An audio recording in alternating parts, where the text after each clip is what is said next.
Hey there, it's Valerie Ling, windswept because I took the train today. And while I was taking the train, I watched the BBC piece, which I've posted below. And you know what? I am I'm so grateful and so inspired that the conversation about burnout is taking a level of that is beyond just looking at individual factors, and that yes, it is the disease that consumes us, no longer just specific to certain industries. And I was getting really fired up and riled up, and I said, I'm going to come home and I'm going to post this and I'm going to tackle the issues.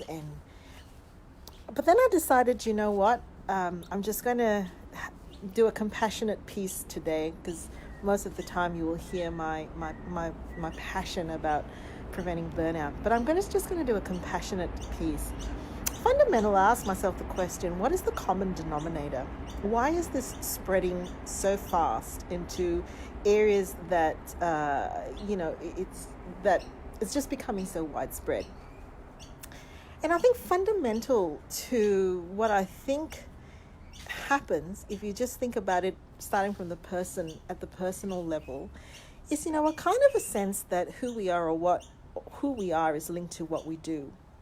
And so fundamental to that is a sense that our sense of self and our identity is linked to the outcomes that we produce, and externalized, therefore, the validation that we get externalized to needing to have external measures to say that, we are good enough. And that video that looked at social media influencers and the millennials, I think it's really important when you're looking into that space is to actually look at generational data. There is a bit of a failure of the generations before that has led to the millennial generation needing to make sense of who they are. And and when you kind of listen into the BBC videos, and once you get to those influencers and you're listening to them, I kind of just wanted to reach out to them and say, it's okay, you're enough. It's all right. You don't have to put yourself and your persona and your identity out to the world to get, piece by piece feedback to create you to be who you are. That's fundamentally what I want to say. So the common denominator is that we seem to have eroded a sense of feeling safe and feeling the ability, having some mirrors that tell us that we're okay. And so it leads, I think, to a situation where we start to then look for ways in our work and the things that we do to provide that. The other piece I would like to say is, if you actually really think back also in terms of who are the social engineers of our time, Amazon, Google, Facebook, Apple, what have they all been able to do? Decrease interpersonal contact, face-to-face contact, and increase connection that's actually staged or produced or remote. I'm not criticizing that. I think it's genius. Fantastic business ideas that have shaped generations and shaped the way that we do things.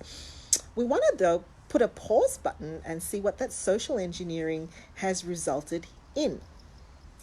And again, if we are getting our internal sense of who we are from the buzz of connecting with people through social media, putting on only the good stuff, not equalizing our interactions on screen as well with our interactions off screen, then we will be vacuous.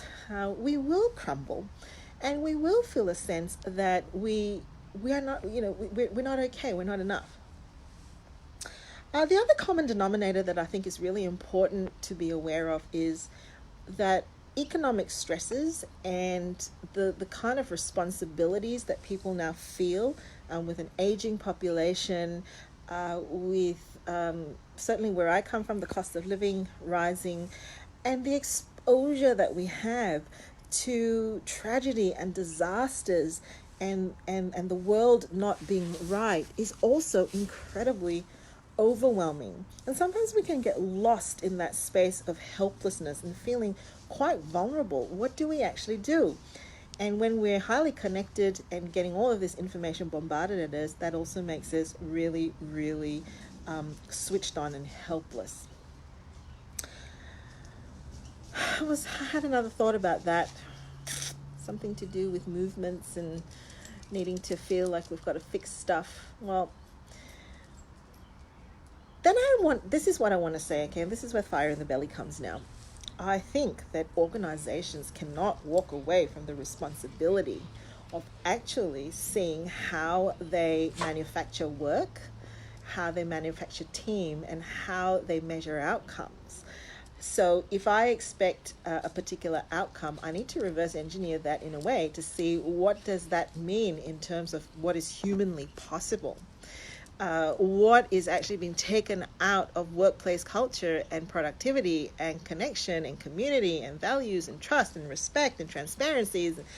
What have we taken out in order to get robotic outcomes, numerical outcomes? Organizations need to take responsibility. It has to happen. And I think we've got to effect change at one system at a time. If you're a parent in a school where your kid is coming home feeling burnt out, it's a thing. What's causing that? What's underneath that? There's no blame. I'm not saying that we blame anybody.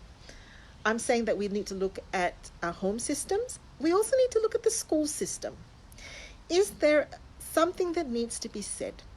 Do we need to actually look in a helpful way and make some helpful inquiries as to how things are actually working? If it requires teachers to be working 60 hours a week, sometimes more, in fact, I hear, so that they can produce things for the kids to take home, so that they can be working I can't do the math to think how much homework, but so that they could be doing things that's tied to some kind of number in terms of outcomes and test scores and things like that, then we need to say something.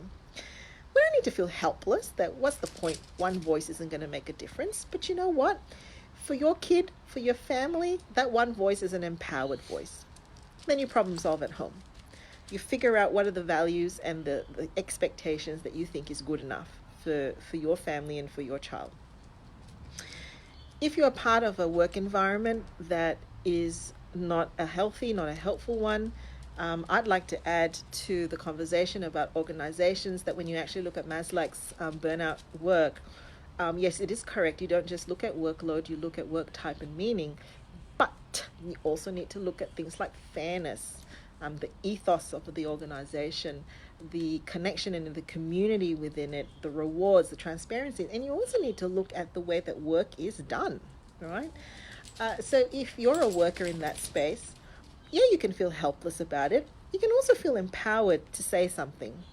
I'm not saying that you need to hold a placard and hold a revolt. I am saying that you can have a conversation with the person next to you and say, do you feel this way as well? Is there a way that we can work together? Is there an informal conversation that needs to be had? Is there a formal conversation that needs to be had?